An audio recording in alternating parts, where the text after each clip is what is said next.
ハッピーテンスアニバーサリー黒ずきんの目次へようこそ。今年は記念すべきゴーストリック10周年。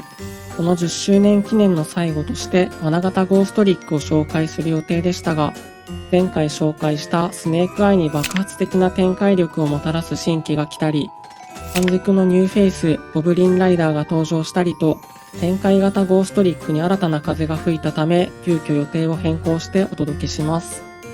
ついてはゴーストリックカードの紹介や使い方、デッキの組み方についてお話しした前回までとは変わって、以降はよりガチ対戦を意識した内容にしていこうと思います。黒ずきんの目次を初めて開いたよって方は、まずは動画説明欄の再生リストからゴーストリックの教科書をチェック。チャンネル登録、高評価もよろしくお願いします。目次です。4章立てにてお送りします。第1章スネークアイゴーストリック。まずはじめに現時点でのゴーストリックの構築ですが、専門外である特殊勝利軸を除き大きく分けて次の4つが考えられます。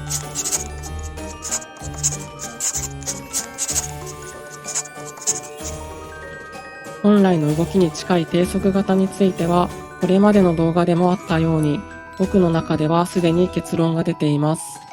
メインモンスターは人型、キョンシー、セイレーンらサーチャーリクルーターにとどめ、ルーン速攻魔法やリトルオポジションでエクシーズ展開をサポートします。前々回に紹介したルーンゴーストリックと紹介する予定だった罠型ゴーストリックがそれです。ゴーストリックっぽさとは別にこれらの構築のいいところは、誘発受けの良さと命削りの包殺やディメンションアトラクターを採用できる点。というか、これらで手札の7枚からスタートしたり、1ターン相手に待ってもらうなりしてようやく同じ土俵で戦うことができます。それくらいメインモンスターを軸にした低速型で勝つのは厳しいです。また遅いことに加えてレベルがバラバラな低速型では、ゴーストリック最大の強みでもあるエクシーズモンスターを使いこなすことができず、言ってしまえば彼ら自身が自分たちの強みを消してしまっているのです。ゴーストリックエクシーズモンスターの有用性は、マスターデュエルでゴーストリック型ピュアリーが結果を残していることからも明白で、この緩い召喚条件と圧倒的なリソース供給能力は群を抜いています。効果不効果打天使からアクセスできる魔法罠の性能が、ショットからの未来竜王展開を除いて、いまいちなために許されているようですが、たとえ動きがゴーストリックらしくなくても、一番の長所から目を背けず、ポテンシャルを最大限引き出せる構築にしてあげることもまた、ゴーストリック使いとしての本分でしょう。さて本題。低速型を除いた3つがその展開型に当たります。二軸については前回動画でお話しした通り、現場ギミックを採用することで1枚からネコロックや未来竜王、妖精、パニックの理想盤面を形成できます。黒ずきんはこれでダイヤ1に到達しました。それがなんと今回紹介する一軸のスネークアイ型でも再現可能に、おまけにリトルナイトも横に並びます。ゴーストリックとしてもサルベージ効果持ちのデュラハンを出せたり、ワンチャンと併用できたりと二軸と比べて何かと都合がいいです。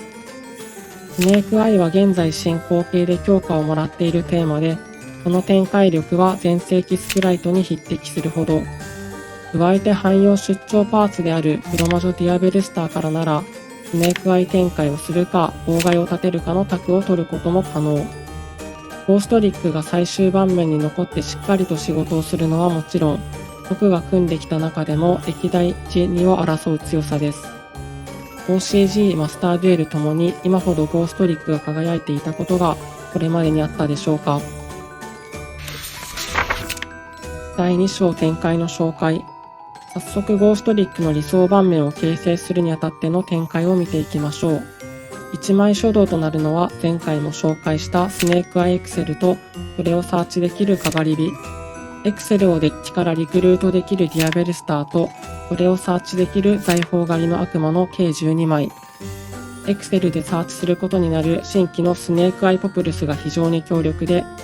1、手札に加わった際に SS する効果。2、NSSS 時にスネークアイ魔法罠をサーチする効果。3、墓地へ送られた場合に墓地の炎属性を永続魔法扱いで場に置く効果があります。エクセルなど一部のスネークアイの共通効果として、自身と場の表側カードをコストに別のスネークアイをリクルートできます。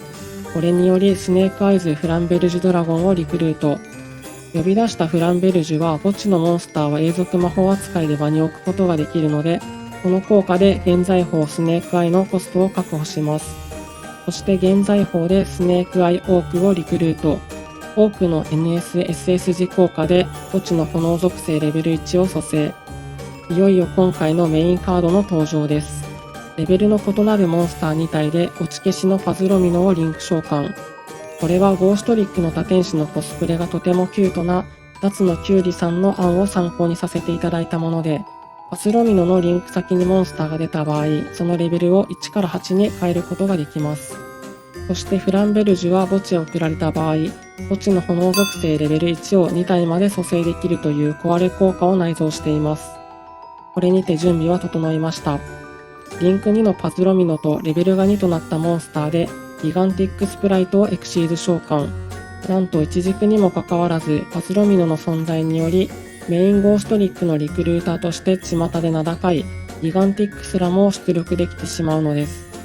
レベルの異なるモンスターを用意できるスネークアイならではの動きと言えるでしょう。こ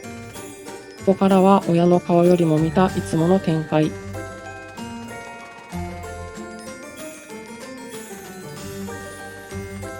パニックをサーチしつつショットは回収。未来竜を出した後はギガンティックで妖精をリクルート。最後に余ったリンクリボーとギガンティックでダメ押しのリトルナイトをリンク召喚。どうでしょう、いとも簡単にゴーストリックの理想盤面の完成です。ネコロックのための分岐展開についても紹介します。2体目の打天使を出した後、未来竜を出さずに猫娘をリクルート。猫娘を裏にし、打天使とギガンティックでマスカレーナをリンク召喚してターンエンドです。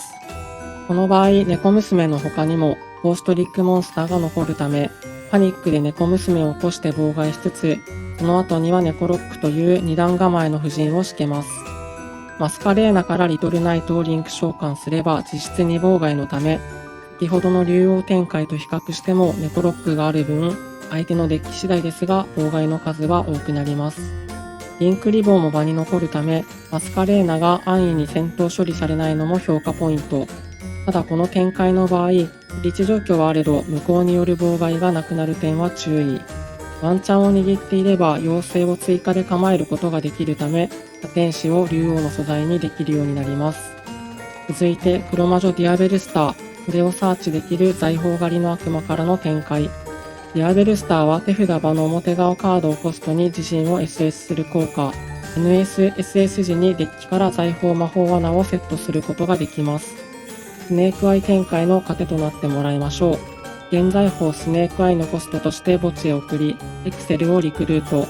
エクセルでポプルスをサーチし、ポプルスの効果で今度は野岩神殿スネークアイにタッチします。野岩神殿はデッキからスネークアイを永続魔法扱いで場に置くカード。スネークアイは展開のために場の表側カードを要求するため、2枚分のコストになってくれるこのカードは偉いです。エクセルの共通効果でオークをリクルートし、墓地の炎属性レベル1を蘇生。オークの共通効果でフランベルジュをリクルートし、再び登場パズロミノ。